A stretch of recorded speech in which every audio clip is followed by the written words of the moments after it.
Bismillahirrahmanirrahim. Assalamualaikum warahmatullahi wabarakatuh. Perkenalkan, nama saya Sultan dari Fakultas Ekonomi, Prodi Akuntansi, kelas Akuntansi E. Pada kesempatan kali ini, saya akan mempresentasikan sebuah materi yang berjudul Memahami Kerja Tim, yang diambil dari buku Perilaku Organisasi bab 10. Yang pertama, mengapa tim begitu populer? Bukti menunjukkan bahwa tim biasanya bekerja lebih baik daripada individu ketika tugas-tugas yang dilakukan membutuhkan banyak keterampilan.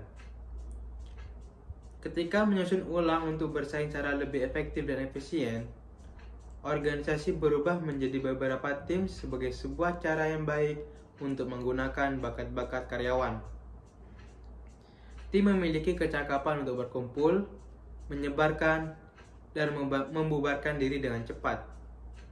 Tetapi, jangan mengabaikan sifat motivasi dari tim. Tim memudahkan partisipasi karyawan dalam membuat berbagai keputusan. Jadi, mengapa tim begitu populer? Karena bukti menunjukkan bahwa tim biasanya lebih bekerja keras ketika membutuhkan banyak keterampilan. Itulah mengapa tim begitu sangat populer. Lalu selanjutnya, perbedaan antara kelompok dan tim. Yang pertama, kelompok. Kelompok adalah sekumpulan orang yang saling berinteraksi untuk berbagi informasi dan mengambil keputusan agar membantu setiap anggota kelompok yang bekerja di area tanggung jawabnya. Kelompok dibagi menjadi dua, yaitu kelompok tidak memiliki peluang untuk terlibat dalam kerja. Dan yang kedua, tidak terdapat sinergi positif yang dapat menciptakan keseluruhan level kerja yang lebih besar daripada jumlah inputnya.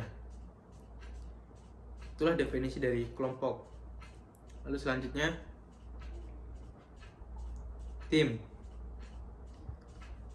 Tim adalah kelompok yang usaha-usaha individualnya menghasilkan kinerja lebih tinggi daripada jumlah masukan individual. Tim bisa melakukan banyak hal, seperti membuat produk, memberikan jasa, menegosiasikan berbagai perjanjian, mengkoordinasikan proyek-proyek, memberikan nasihat, dan membuat keputusan. Biasanya tim diminta untuk menghasilkan gagasan, mengumpulkan sumber daya, atau mengkoordinasikan logistik. Dan tim biasanya menghasilkan sinergi yang positif melalui upaya yang terkoordinasi sehingga akan menghasilkan level kinerja yang lebih besar daripada jumlah input individu. Itulah dari definisi dari tim. Lalu selanjutnya, ada pula tipe-tipe tim. Ada 5 tipe tim. Yang pertama, tim penyelesai masalah. Tim penyelesai masalah adalah kelompok-kelompok yang terdiri dari 5-12 orang dari departemen yang sama yang bertemu beberapa jam seminggu untuk mendiskusikan berbagai cara peningkatan kualitas, efisiensi, dan lingkungan kerja. Jadi tim penyelesai masalah itu biasanya terdiri dari 5-12 orang dan mereka bertemu beberapa jam setiap minggunya. Dan dalam pertemuan itu biasanya mereka mendiskusikan berbagai cara meningkatkan kualitas, efisiensi, dan lingkungan kerja. Lalu yang kedua, tim kerja yang mengelola diri sendiri. Tim kerja yang mengelola diri sendiri adalah kelompok-kelompok yang terdiri atas 10-15 orang yang memikul tanggung jawab dari para pengawas mereka terdahulu. Jadi tim yang mengelola diri sendiri adalah tim yang terdiri dari 10-15 orang yang mereka itu memikul tanggung jawab dari para pengawas sebelumnya itu.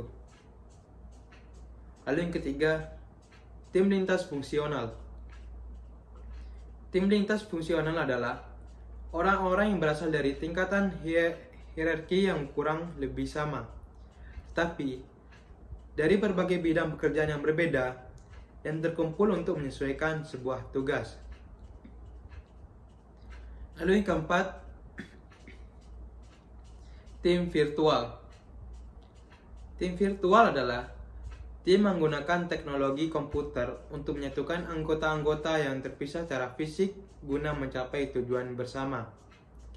Jadi tim virtual adalah tim yang menggunakan yang memanfaatkan kemajuan teknologi ya. Dan tujuannya itu untuk menyatukan anggota-anggota yang terpisah secara fisik guna mencapai tujuan bersama. Lalu yang kelima, sistem multi-tim. Sistem multi-tim adalah suatu pengumpulan dua atau lebih tim yang saling bergantung yang berbagi tujuan dari atasan tim yang terdiri dari atas banyak tim. Itulah tipe-tipe tim.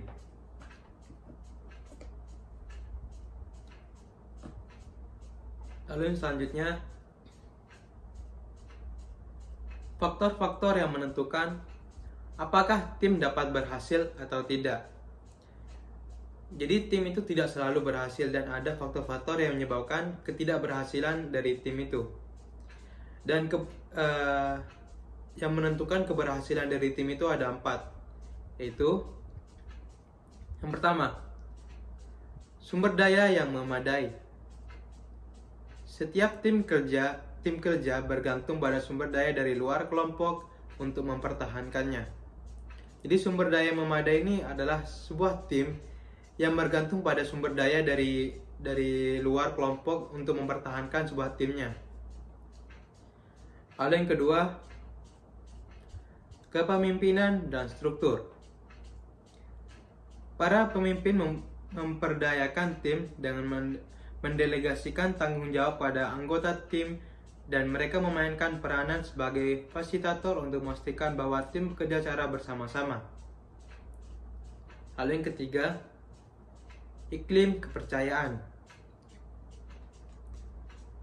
Kepercayaan antar anggota tim memfasilitas kerjasama, menurunkan kebutuhan untuk memonitor perilaku satu sama lain dan pengikutnya. Lalu yang keempat, evaluasi kinerja dan sistem pemberian imbalan.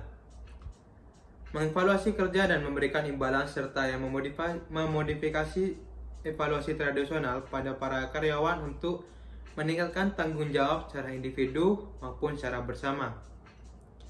Itulah 4 faktor-faktor yang menentukan apakah tim itu dapat berhasil atau tidak. Lalu selanjutnya, proses tim. Ada 3 proses tim. Yang pertama, rencana dan tujuan umum. Rencana dan tujuan umum adalah tim-tim yang efektif mulai menganalisis suatu misi dari tim.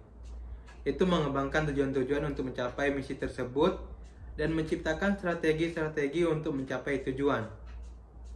Lalu yang kedua, tujuan yang spesifik. Tujuan yang spesifik adalah memfasilitasi komunikasi yang jelas dan membantu tim mempertahankan fokus dan perolehan hasil. Lalu yang ketiga, keberhasilan tim. Tim yang efektif memiliki kepercayaan dalam diri mereka sendiri bahwa mereka akan berhasil, sehingga kepercayaan tersebut akan memotivasi mereka untuk bekerja keras. Itulah 3 proses tim. Lalu selanjutnya, cara mengubah individu menjadi pemain tim. Cara mengubah individu menjadi pemain tim ada 3. Itu yang pertama, pemilihan dana dan perekrutan. Dalam merekrut para anggota tim, pastikan para kandidat dapat memenuhi peranan tim mereka sejalan dengan persyaratan teknis. Ketika berhadapan dengan kandidat kurang terampil, kita bisa dengan cara jangan merekrutnya. Lalu yang kedua, merekrut dengan memberikan posisi tidak memerlukan kerja tim. Lalu yang ketiga, kandidat mengikuti pelatihan. Lalu yang kedua, pelatihan. Para ahli pelatihan melakukan latihan yang memungkinkan para pekerja untuk mengalami kepuasan. Seminar membantu para pekerja untuk meningkatkan keterampilan. Lalu yang ketiga, pemberian imbalan. Sistem pemberian imbalan harus dikerjakan ulang untuk mendorong usaha bekerja sama dan bukan saling berkompetisi. Lalu memberikan promosi. Memberikan promosi, kenaikan kerja, dan bentuk penghargaan lainnya. Lalu selanjutnya memberikan imbalan intrinsik berupa persahabatan.